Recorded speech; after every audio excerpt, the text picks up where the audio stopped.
Minasyaitonirrajim. Bismillahirrahmanirrahim. Assalamualaikum warahmatullahi wabarakatuh. Kenapa tak semangat jawab salam saya? Masih pagi loh. Musrafan Musri. Assalamualaikum warahmatullahi wabarakatuh. Ya.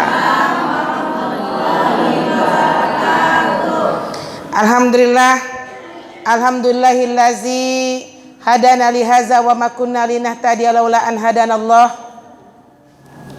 Nasyhadu an la ilaha illallah wahdahu la syarikalah wa nasyhadu anna Muhammadan abduhu wa rasuluhu la nabiyya ba'da amma ba. Rabbi shrah li sadri wa yassir li amri wahlul 'uqdatam min lisani yafqahu qawli. Rabbi auzi'ni an ashkura ni'mataka allati an'amta alayya wa ala walidayya wa an a'mala salihan tardahu wa aslih li fi zurriyyati inni tubtu ilaika wa inni minal muslimin. Rabbana taqabbal minna innaka antas samiul alim. Rabbana waj'alna musliman lak wa min zurriyatina ummatan muslimatan lak wa arina manasikana wa tub alaina innaka antat tawwabur rahim. Amin ya rabbal alamin. Akhwati fillah wa ummahati fillah rahimakumullah. Untuk pertama dan utama sekali, tak pernah rasa bosan kita untuk senantiasa bersyukur kepada Allah Subhanahu wa taala atas begitu banyak limpahan rahmat, kasih sayang, hidayah yang Allah berikan kepada kita yang tak bisa kita hitung dengan jari-jari kita ini. Terutama nikmat yang masih diberi kesempatan oleh Allah untuk mengisi waktu firaq dengan hal-hal yang bermanfaat. Kalau berbicara masalah waktu firaq, waktu kosong, jadi ummahat yang mengantarkan kita kepada dosa, maksiat, itu karena banyak memiliki waktu kosong. Betul? Udah nggak ada yang kita kerjakan, nelfon bestinya. Mau kemana kita nih? Udah nggak ada lagi pekerjaan, kayak gitu kan? Santai-santai nih, bingung nih mau ngelakuin apa? Min husni islamil mar'i tarakahu ma la ya'nihi. Ini bukan perkataan wanita muslimah. Wanita muslimah itu dia tidak memiliki waktu firaq. Kalau ada waktu kosong sedikit, langsung dia tangkap dengan baca Quran, zikir, tahsin, taklim kemana-mana, sehingga dia tak sempat lagi akhwat membuang waktu dengan hal yang tidak bermanfaat. Insya Allah dengan kita datang ke Musaz ini dalam rangka untuk mengisi waktu firaq kita dengan waktu yang bermanfaat. Karena kita yakin bu, akhwat, kalau kita punya aktivitas yang padat dengan hal yang bermanfaat, pasti hidup kita lebih teratur. Benar nggak? Tadi Antuna pagi masak juga kan? Kalau lebih cepat, biasanya masaknya jam berapa kalau nggak ada aktivitas? Siang dulu, berleha-leha dulu. Masya Allah. Ini semua nikmat yang Allah berikan kepada kita akhwat, bukan secara kebetulan. Karena salah satu ciri-ciri orang yang dosanya itu sudah mulai diampunkan oleh Allah ketika dia mudah melangkahkan kakinya untuk datang ke majelis zikir. Semoga ini pertanda bahwasanya Allah sudah mulai ridho dengan kita. Amin ya rabbal alamin. Selanjutnya mari sama-sama kita kirimkan salat beserta salam kepada kuduah kita, kepada junjungan alam, kepada kelahirannya di membawa keberkahan kepada seluruh alam semesta. Seorang nabi yang maksum minaz dzunub, seorang nabi yang senantiasa cinta kepada umatnya sehingga di akhir kehidupannya masih menyebut-nyebut umatnya, dan seorang rasul yang akan memberikan syafaat nanti kepada umatnya di yaumil akhir, yakni Nabi Muhammad sallallahu alaihi wasallam. Allahumma shalli ala sayyidina Muhammad wa ala ali sayyidina Muhammad allazi yukhrijun nas minaz zulumati ilan nur wa ila siratim mustaqim. Assalamualaikum ya Rasulullah, assalamualaikum ya Habiballah. Karena kita masih berada di bulan Maulid, maka ibu-ibu yang dicinta Allah, mari kita sama-sama bersenang-senang, bahagia dengan diutusnya Rasulullah ke muka bumi. Kenapa begitu? Abu Lahab saja, orang kafir, pamannya Rasulullah, di dalam sebuah riwayat setiap hari Senin azab kuburnya diringankan oleh Allah karena dia senang dengan kelahiran Rasulullah. Assalamualaikum ya Rasulullah. Orang kafir loh, Bu. Ketika diberitakan kepada Abu Lahab tentang kelahiran Rasulullah, apa kata budaknya yang bernama Suwaibah? Tuan, sudah lahir tuh keponakanmu, diberi nama Muhammad, sudah lahir. Apa kata Abu Lahab? Sudah lahir, sudah. Senangnya Abu Lahab ini sehingga dia merdekakan Suwaibah dari budaknya, ibu-ibu yang dicinta Allah. Maka inilah yang menyebabkan dia mendapatkan dispensasi azab di alam kubur, karena dia senang dengan kelahiran Rasulullah di muka bumi ini. Kita senang akhwat? Apa yang antuna senangkan?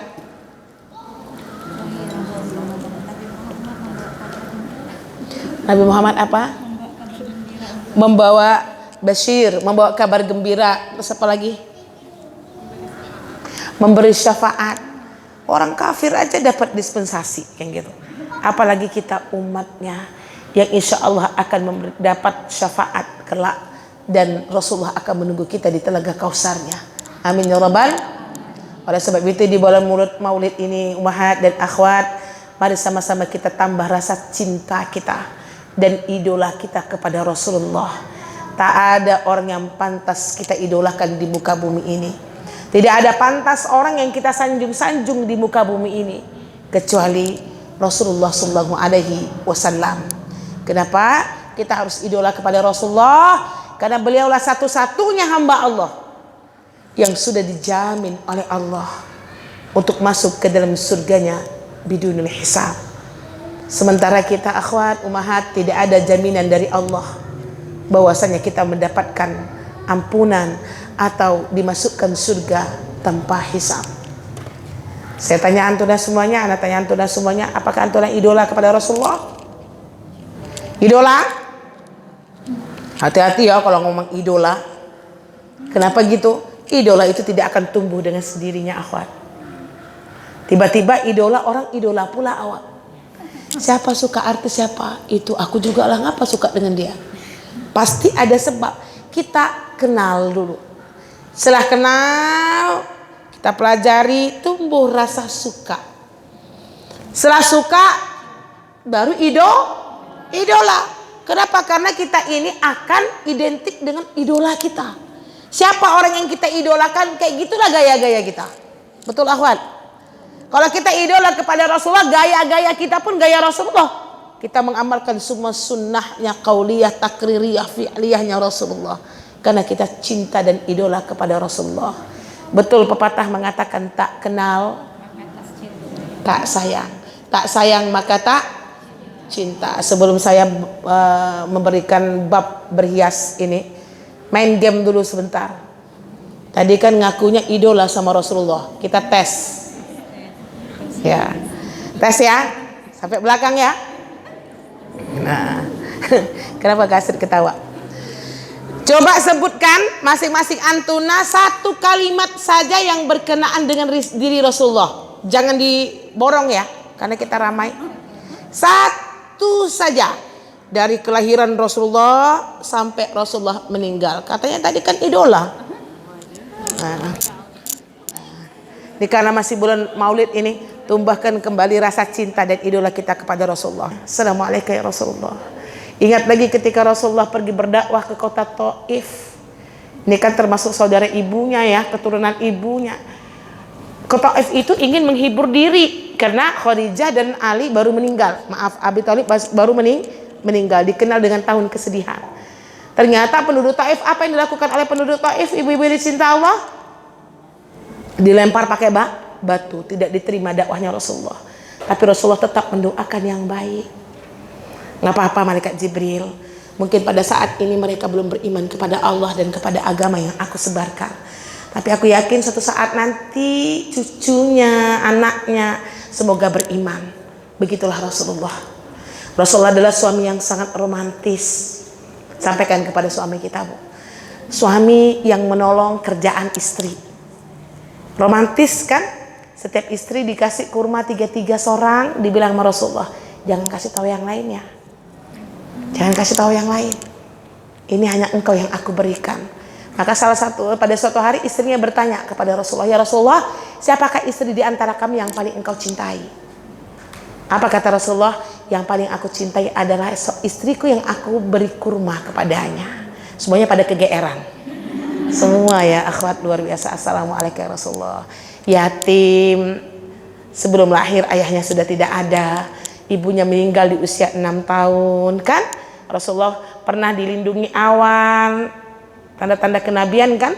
Ya. Banyak lagi sebenarnya sirah yang mau kita kaji. Semakin dalam kita mencintai Rasulullah, semakin bertambah idola kita. Seorang nabi pernah mengikatkan batu ke perutnya karena menahan lapar umat. Kita pernah enggak nahan lapar? Yang ada kita kenyang terus gitu. Ya. Rasulullah pernah diboikot. Seorang nabi diboikot selama 3 tahun. Ya, luar biasa. Assalamualaikum Rasulullah. Wajar Rasulullah menjadi habibillah, menjadi rahmatan lil alamin, menjadi habibillah. Semoga bertambah idola dan cinta kita kepada Rasulullah.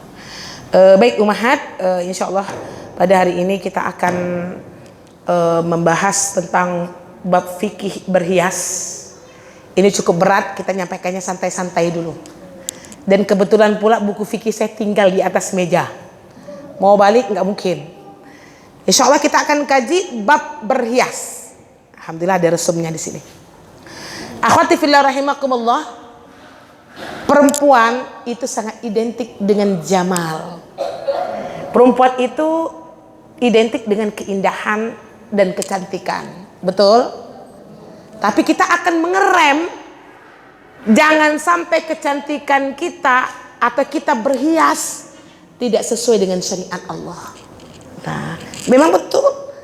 Salah kalau kita bilang perempuan itu tidak identik dengan kecantikan.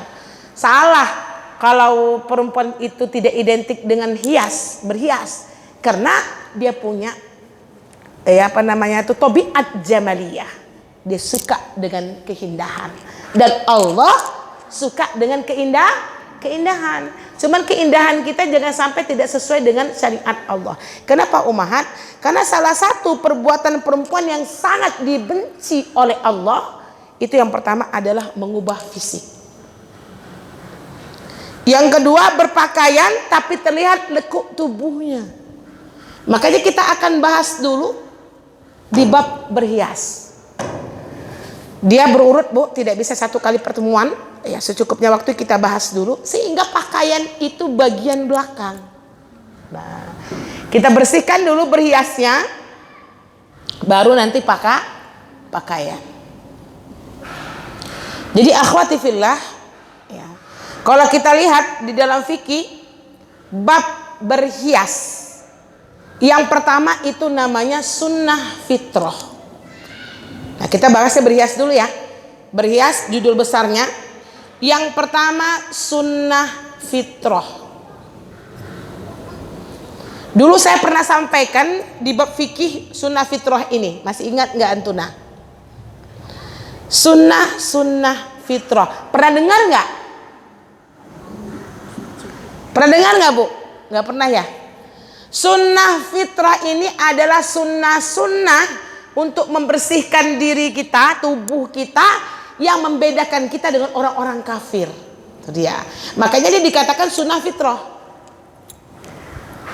Berarti sunnah yang harus kita lakukan di bab berhias ini dulu namanya sunnah fitrah dulu. Ini mau kita bersihkan dulu akhwan. Kenapa? Inilah yang membedakan kita dengan orang-orang kafir. Oke, paham? Yang pertama, ya. Yang pertama sunnah fitrah adalah apa, Bu? Mencukur yang namanya bulu-bulu nih. Islam itu kalau masalah kebersihan Luar biasa, Bu. Ya. Bulu-bulu apa? Maaf karena kita sama-sama perempuan. Bulu kemaluan, bulu ketiak. Antuna membersihkannya sekali berapa hari?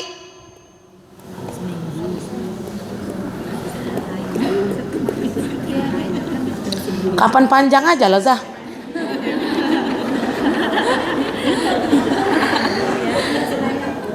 Akhwat, paling lama di dalam fikih kita dikasih waktu 40 hari merapikan bulu-bulu nih, Bu.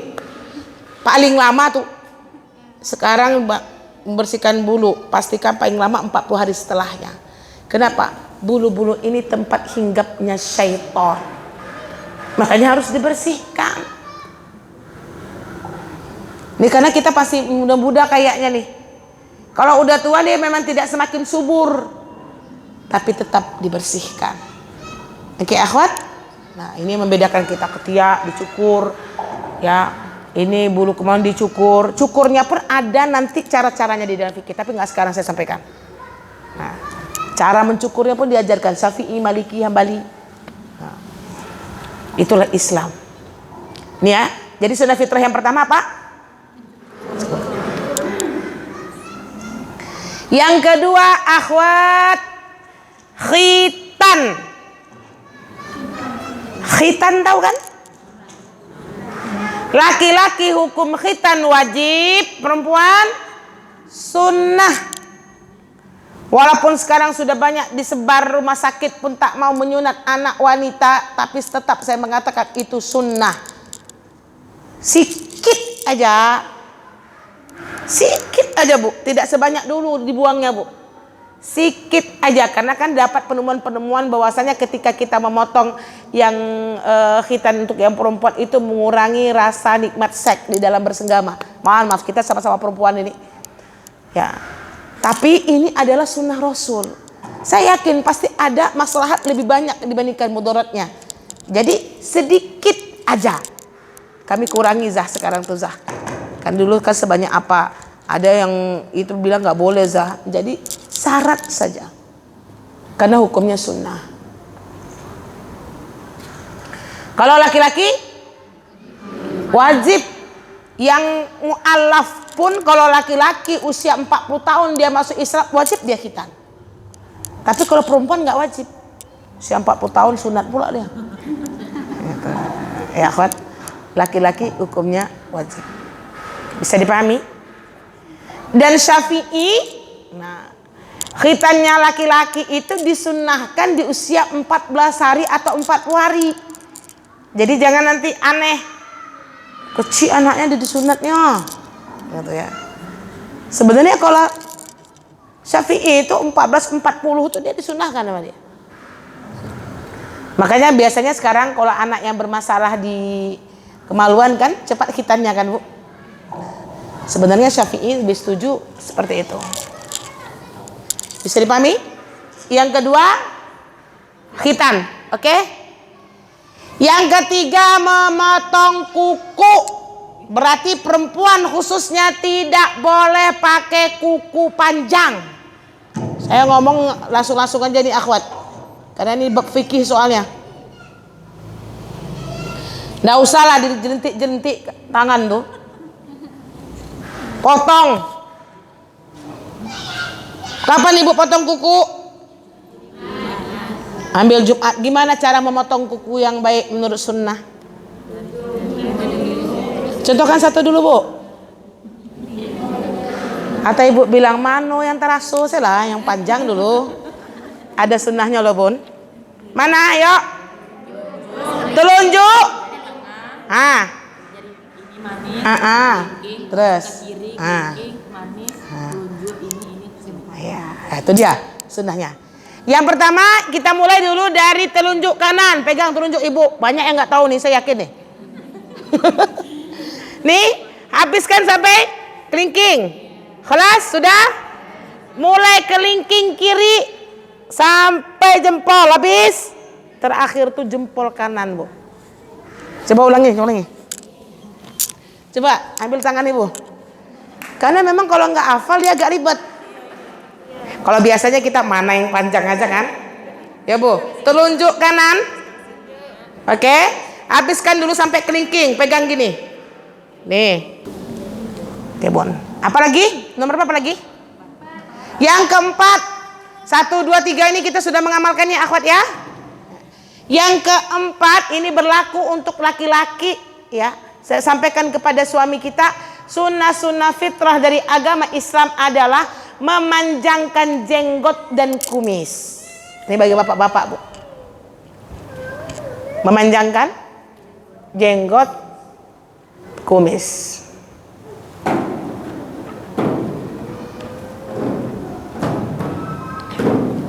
Ini enggak saya terangkan ya. Sunnah tapi sewajarnya. Sunnah tapi sewajarnya. Pastikan dibersihkan. Nah. Oke. Sunnah fitrah selanjutnya merapikan rambut. Wah, Islam ini Bu. Merapikan rambut berarti apa? Makanya suami kita cukur, dibersihkan, dirapikan. Tapi saya kunci Ibu, merapikan rambut untuk kaum wanita ini hukum asal memotong rambut bagi perempuan haram. Ntar dulu, ini yang harus ada di benak kita. Potong rambut perempuan haram, itu hukum asal. Tetapi dia menjadi boleh apabila ada darurat serta ada penyakit. Maksud saya menyampaikan ini, ibu potonglah rambut, tapi jangan senang habis itu. Kita rubah niat kita. Biasanya kita kan kalau potong rambut itu, senang, ringan, ya Allah nggak panas lagi kan kayak gitu. Sekarang kita rubah karena hukum asalnya nggak boleh. Ya Allah ampunkan aku nggak bisa menjaga amanah ini ya Allah. Karena rontok, apalagi ketombean, tuh, kutuan, macam-macam kan. Dan permintaan suami. Paham bahasa saya Bu? Kalau bapak masih diam dengan rambut ibu kayak gini, diam aja. Tapi kalau bapak bilang, mama tuh cantiknya potong rambut seperti segi itu, pendekkan lagi biar mama cantik. Lakukanlah untuk suami. Tapi hukum asalnya itu nggak boleh akhwat. Merapikan boleh. Hukum awal tuh berarti kata dia tuh potong pendek-pendek, misalnya gitu bergaya-gaya, nggak boleh tuh sebenarnya fikihnya. Kecuali tadi tuh, semoga suami kita ya, karena ini milik dia kan, dan ini kan juga tidak kita melihatkan kepada orang. Kalau di Arab Bu, dulu waktu saya kuliah itu, kalau kita potong rambut orang-orang Asia, apa kata orang Arab? Haram alaik, laknatullah alaik, marahnya dia. Siap-siap kamu dilaknat Allah. Kenapa? Karena rambut kita bagus. Rambut mereka tuh kan ijuk-ijuk gitu akhwat. Masya Allah, setiap minggu kalau hari Jumat, kami liburnya Jumat, itu mereka gantian jalinin rambutnya 1 jam pakai minyak zaitun. Ya Allah, kasihannya mereka ini. Kalau nggak gitu jilbabnya gini-gini. Ya Afrika, Mesir juga gitu rambutnya Mesir itu dia keriting-keriting gimana gitu. Palestina juga gitu. Jadi kalau dia lihat kita potong rambut, makanya dia marah sekali. Laknatullah alaik, dia bilang. Sahan, kita bilang panas, laknatullah, dia marah. Ya. Makanya akhwat, maksud saya menyampaikan ini, potonglah, tapi ada perasaan menyesal, karena asalnya memang nggak boleh. Gitu. Bisa dipahami ya akhwat? Itu. Terus yang berapa lagi sunnah fitrah? Tidak mencabut uban. Tuh sunnah fitrah tuh. Akhwat, kalau ada uban tumbuh, biarkan aja lah, hadisnya apa? Apabila uban tumbuh di rambut kita nih, dia habiskan usianya untuk beribadah kepada Allah, maka ubannya akan menjadi cahayanya nanti ketika di yaumil akhir. Sahih hadisnya. Nggak usah dicabut ya. Nah, uban, dan boleh mencelupkan. Ini sunnah fitrah. selain warna hitam. Karena orang kafir dia warna hitam. Makanya sunnah fitrahnya kita nggak boleh warna hitam. Bisa dipahami akhwat? Tapi kalau menurut saya ibu, kalau bapak masih diam aja lah ibu. Nggak usah lah lagi warna pink, warna ungu tuh. Nah, tapi kalau bapak udah minta barulah ibu chat bikin. Itu pun ibu harus tahu itu uban yang kita bikin tuh. Udah tua kita. Nah, iya, bukan untuk mempercantik diri. Tapi kalau permintaan suami, lakukanlah. Cuman ibu harus tahu yang pink-pink itu uban. Kita sudah dekat dengan kematian. Paham ya akhwat ya? Nah, banyak lagi ini yang familiar. Seperti siwak, saya nggak sebutkan siwak, gosok gigi pasti ibu gosok gigi. Mudmam itu nggak saya bilang. Istinsa itu juga sunnah fitrah. Ya kumur-kumur ya, mengadukan hidung ke dalam istinsak dan membuangnya istinsyar. Itu kan sudah kita lakukan di dalam wudhu. Nah, jadi yang pertama yang harus kita perhatikan di bab berhias itu sunnah fitrah itu pasti kita lakukan. Ada pertanyaan sampai sunnah fitrah nih?